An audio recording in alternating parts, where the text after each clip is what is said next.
Oui, bonjour à tous. Bienvenue dans cette jardinerie qui nous accueille ici à Sœurs en Côte d'Or. Nous sommes accueillis par un petit rayon de soleil qui augure de cet hiver qui va prendre fin enfin. Et c'est le moment peut-être de réinvestir à la fois ces vergers et ces jardins d'agrément. On en parle donc ce matin avec nos invités, notamment avec Jonathan Enoch. Bonjour, vous êtes pépiniériste ici dans cette jardinerie de Sœurs. Alors, allons déjà au verger. Est-ce qu'il est temps de faire quelque chose? Est-ce qu'on peut planter par exemple n'importe quel arbre fruitier en cette période? Alors oui, en ce moment on peut planter tout ce qui est fruitier en conteneur. On peut bêcher les pieds d'arbres et puis apporter quelques amendements. Donc, amendement, ça veut dire? Engrais, tout ce qui est engrais. Okay.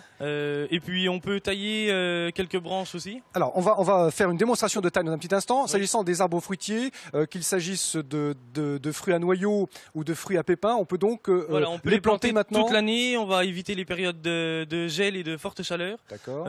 Sinon on peut les planter toute l'année avec un bon arrosage l'été. À condition qu'elles soient en motte. Hein. À condition qu'elles soient en motte. D'accord. Donc comme celui-ci par exemple, c'est un prunier, un mirabelli de Nancy. Magnifique, voilà. Les mirabelles, on pourra faire des tartes évidemment un peu plus tard. Alors la taille, est-ce qu'il faut tailler dès maintenant ou il faut vraiment attendre la fin de la récolte, c'est-à-dire à partir du mois d'août? On peut lui donner aujourd'hui, donc juste avant le printemps, on peut lui donner une forme et puis enlever toutes les branches qui s'entrecroisent et qui pointent vers l'intérieur de l'arbre. Donc ça on peut le faire maintenant? On peut le faire maintenant. Alors par exemple, à quel niveau? Donc comme celle-ci, on peut la couper à la base. Je vous aide ou ça va aller? Puisqu'elle se croise avec quelques autres branches. D'accord. Et voilà. Puis celle-ci. Donc on fait à ce niveau-là, on peut ça le faire tranquillement le week-end prochain par exemple, voilà. Puisqu'on annonce un beau week-end. Donc après sur les vieux fruitiers, on peut enlever tout le bois mort qui est à l'intérieur qui ne servira pas à produire des fruits. Parfait, voilà pour la taille, merci Jonathan. Alors en parlant de taille, je vous propose de partir non pas dans le vignoble bourguignon, pas non plus dans le vignoble jurassien, mais dans le vignoble alsacien où l'on procède aussi à la taille et parfois dans des conditions un petit peu compliquées, regardez. Sur ces pentes vertigineuses, la taille de la vigne s'apparente à un numéro d'équilibriste. Pas de mécanisation possible sur ces parcelles les plus pentues d'Alsace. Tout est fait à la main et à la force des mollets. Ça requiert juste un peu d'équilibre. Et puis après, il faut... Après, ça se descend tout seul, quoi. Un poil de philosophie, c'est le secret des travailleurs du Rangen. Du savoir-faire aussi.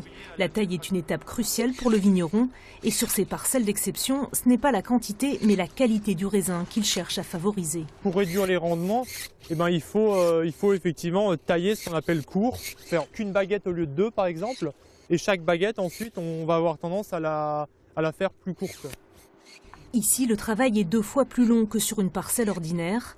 2 mois d'acrobatie pour venir à bout des 5 hectares que possède au Rangen la famille Chauffitte. Effectivement, on passe beaucoup de temps, mais on voit qu'au final, on a quand même un produit qui est très intéressant, qui a des caractéristiques propres. Ce côté fumé en bouche, cette minéralité très particulière, qui sont effectivement propres à ce terroir volcanique. Un terroir unique et un labeur qui se rétribue. Les grands crus du Rangen sont les plus chers de toute l'Alsace. Alors retour à Sœurs ici en Côte d'Or, on a parlé du verger, on va aller au jardin maintenant, plutôt le jardin d'agrément. Avec vous Cyril, bonjour, merci de nous accueillir ici. Merci à vous. Qu'est-ce qu'on peut faire au jardin? On est dans les starting blocks, on a les mains qui nous démangent. Alors c'est normal à cette époque, oui, on sort de l'hiver.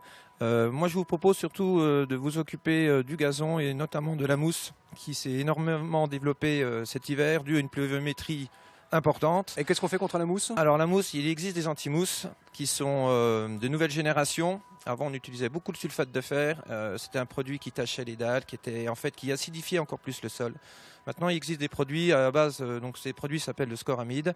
C'est un produit à base de cyanamique de calcium, donc ça va vous apporter de la chaux et vous montez votre pH du sol. Donc ça on peut le faire maintenant? On peut le faire maintenant. On peut aussi peut-être tailler ces rosiers? Alors allons-y, les rosiers c'est maintenant, ils sont en bourgeon, ça commence vraiment à se développer. Donc on va tailler les rosiers, on va biner le pied des rosiers. On va mettre un engrais spécifique rosier puisque ça demande quand même beaucoup d'amendements. Le rosier est un consommateur d'engrais important. Autre petite question rapide, est-ce qu'on peut enlever on a emmailloté au début de l'hiver les pieds, je sais pas, de laurier rose, voilà, des choses voilà. comme ça. Est-ce que ça on peut les enlever déjà ou pas? Alors ça, un conseil, vous pouvez commencer à sortir éventuellement les lauriers roses, laissez-les quand même dans les voiles d'hivernage. Faut le temps qu'ils reprennent un petit peu les températures d'extérieur par rapport à chez vous. D'accord. Ensuite, tout ce qui est agrumes, citronniers, orangers, On peut les ressortir? je vous déconseille. Ah, Pour pas tout de l'instant, voilà. Regardez la météo, ils annoncent des météos à 15 jours maintenant qui sont quand même efficaces, mais attendez encore un peu, ne soyez pas trop pressés. D'accord. Pour le potager, on peut attendre, il n'y a pas grand-chose à faire pour le moment? Alors le potager, normalement, il a été bêché cet hiver. On a mis un engrais, un amendement de fond. Hein, donc maintenant, je vous conseille d'attendre un petit peu.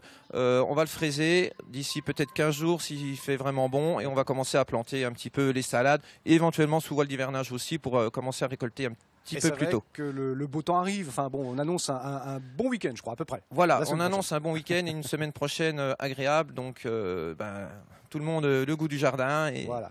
C'est le falloir y moment aller. de se réapproprier son verger et ses jardins. Merci à vous, à bientôt. Merci bien, au revoir.